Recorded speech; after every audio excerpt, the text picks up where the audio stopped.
Kristian, it was close there. You led at one stage for a fair period. What are your initial thoughts now? Oh, look, I thought we showed some improvements from the first couple of weeks.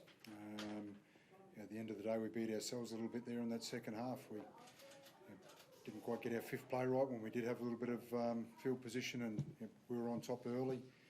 Made a couple of errors. We tended to back that up with penalties, and we're on the back foot for a lot of that second half and just didn't quite know how to fight our way out of it. Were you disappointed no one really stood up in your spine to put their mark on the game like Happy did for West? Because you had that in the first half with Cody, he really played well, but then when the game was on the line, you didn't seem to have anyone. It really I don't think it was an individual. As I said, we can certainly take some responsibility for our fifth play, but again, we left 3 tries out there that are definite tries. That's not on our halves. We need to nail those opportunities when they're there, and that makes a big difference. And again, when we made the errors, we tend to complicate them with penalties, and that's on all of us. So I'm not disappointed with any individual player. I'm disappointed with our performance overall. And a big call in the game was when we had a penalty in the second half, we needed to take 2. We'll make sure we do that in future, and that was probably the biggest turning point.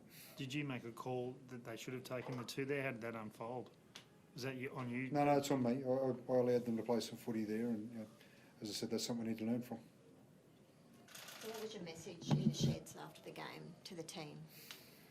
Look, there's no panic stations. There's no anything like that at the moment. I've been in this position before, so are most of the players. So we're not a mile off. We did a lot of good things there tonight, but we've got to learn how to stop beating ourselves. And once we do that, then we're a much better footy side. Where do you feel it got away, Tom, from a captain's point of view? Yeah, probably our transitions, how we handed over the ball and how they did. I think they wanted to stay in the contest a little bit more with some smarter decisions, and we probably lacked them. And how we turned over the ball probably cost us a little bit of energy, and they gained a little bit from it. Do you feel like you're close to getting your first win? I mean, it's been a tough start. Obviously, you had a lot of adversity early in the piece, but you're back home tonight and you couldn't get it done. But what gives you confidence you can get this show on the road? Yeah, obviously I think we've definitely left 2 games out there, and it's probably on our own fault. So I know the group we have, and I know that we're keen and hungry and we want to be better. And we've got the work ethic to get better. So good thing about that is there's a lot of lessons out there, and I genuinely believe we have the group that wants to take those lessons and do something good with it.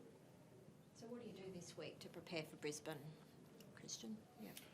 Well, look, we've got to get over tonight first, to be honest. We'll have a look at the video, and there's going to be plenty of things that we can improve. As I said, there's plenty of opportunities we didn't quite take. But what I said at the start in terms of stopping beating ourselves, that's our starting point. And we've shown that we're going to be right in the contest, but we've got to stop putting pressure on ourselves first. Does the Battle of Brisbane come at just the right time for your team, Kristian? I mean, obviously it's a huge match. It's the biggest game possibly in the league now, and especially here. But what's that going to do for the team, considering where you've been? And where it gives us something to get excited about, that's for sure. It's a game that everyone wants to be a part of. So we're going to get over tonight quickly. We're on a short turnaround, and then we can have a look at what we're going to do there and get a bit excited about that contest as well. You must be stewing to get into that one, Tom. You've only played one, I think. You saw the team from the sideline last year put the cleaners through Brisbane, so it can be done. How do you look at that? Yeah, definitely. You've got to digest tonight and just approach the week the right way. Obviously, it's Friday night, so it's a short turnaround. It's a big game, so no doubt we'll be up for it. We just got to digest tonight in the right way and be positive about how we can fix it. Thank you. Thanks, Ross.